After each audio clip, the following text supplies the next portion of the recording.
Salut c'est Vic, petite vidéo en intérieur aujourd'hui exceptionnellement. Je vous fais une petite vidéo rapide comme vous l'avez vu juste en dessous concernant la pratique du ball trap, parce que j'ai pu y aller récemment.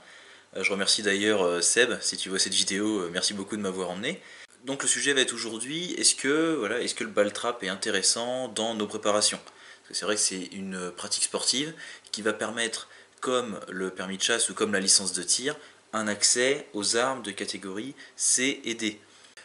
Si vous n'êtes pas très arme à feu, etc., ça va quand même vous permettre d'acquérir un 12, hein, un fusil de chasse, un fusil de balle-trap, qui va être soit en fonction de ce que vous préférez et en fonction de ce qu'autorisent ou non les clubs, soit bien souvent, bien évidemment, un 12 basculant à deux coups, ou bien un fusil semi-automatique à trois coups.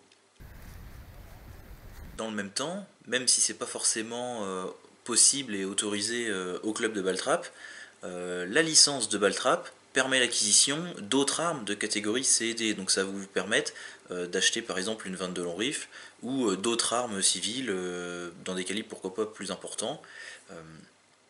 Bon, après l'inconvénient c'est que vous n'allez pas forcément pouvoir les utiliser au club de tir ou alors de manière officieuse comme ça pour faire un petit peu de tir de loisir. Sur une cible comme ça à l'extérieur. Mais bon, ça reste toujours utilisable si vous achetez d'autres armes avec cette licence-là, elles seront toujours utilisables sur terrain privé, conformément à la législation. Donc il apporte aussi d'autres avantages, notamment le fait que la licence soit souvent moins chère que la licence de tir ou le passage du permis de chasse. C'est l'activité sportive qui permet l'acquisition d'armes qui est la moins chère. L'autre avantage, c'est que c'est donc un sport qui, à la base, est un entraînement à la chasse et qui va donc vous permettre de travailler votre habileté à tirer sur des cibles en mouvement. Ça va vous faire driller avec votre arme, avec votre fusil, aussi bien en rechargement rapide qu'en déplacement avec une arme, que le tir en sécurité.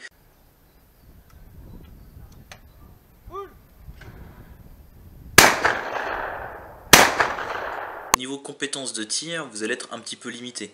Parce que voilà, c'est ultra spécialisé entre guillemets entraînement à la chasse, donc vous n'allez pas pouvoir tirer d'autres armes que des fusils, et vous n'allez pas faire d'autres tirs comme on peut faire en tir sportif, tirer à la cible, tirer à 100 mètres, 200 mètres, tirer à l'arme de poing à courte distance. Tout ça au ball trap, ça n'existe pas. Vous allez pouvoir tirer que les plateaux d'argile à l'extérieur avec le 12 et ça va être tout.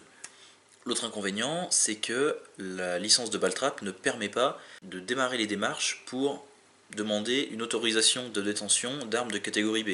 Vous allez devoir vous limiter aux armes de catégorie C et D. Donc pas d'armes de poing, pas de carabine semi-automatique dans des calibres militaires, pas de haute capacité. Point également dommage, on a parlé de ce qui pouvait manquer par rapport à la licence de tir, mais il y a également quelque chose de très important qui va manquer par rapport au permis de chasse, si vous n'avez que la licence de Baltrap et que vous n'avez pas passé le permis de chasse, parce que donc avec la licence de Baltrap vous n'allez pas pouvoir chasser, donc pas de savoir-faire sur tout ce qui va être voilà, la traque des animaux, et vous n'allez pas pouvoir ramener du gibier, et donc vous n'allez pas avoir ce côté-là qui a en plus dans le permis de chasse, qui est donc les savoir-faire sur le plan de l'autonomie alimentaire.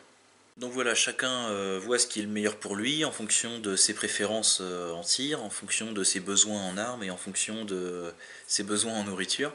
Donc je vous laisse voir un petit peu ce qui vous intéresse le plus. Si vous n'avez pas encore accès aux armes à feu et que ces sujets vous intéressent là et vous ne savez pas encore quoi choisir entre la licence de tir, la licence de Baltrap et le permis de chasse, donc je vous laisse un petit peu réfléchir à tout ça, vous verrez ce qui est le plus intéressant pour vous. Je vous dis à une prochaine fois pour une prochaine vidéo et prenez soin de vous. Salut!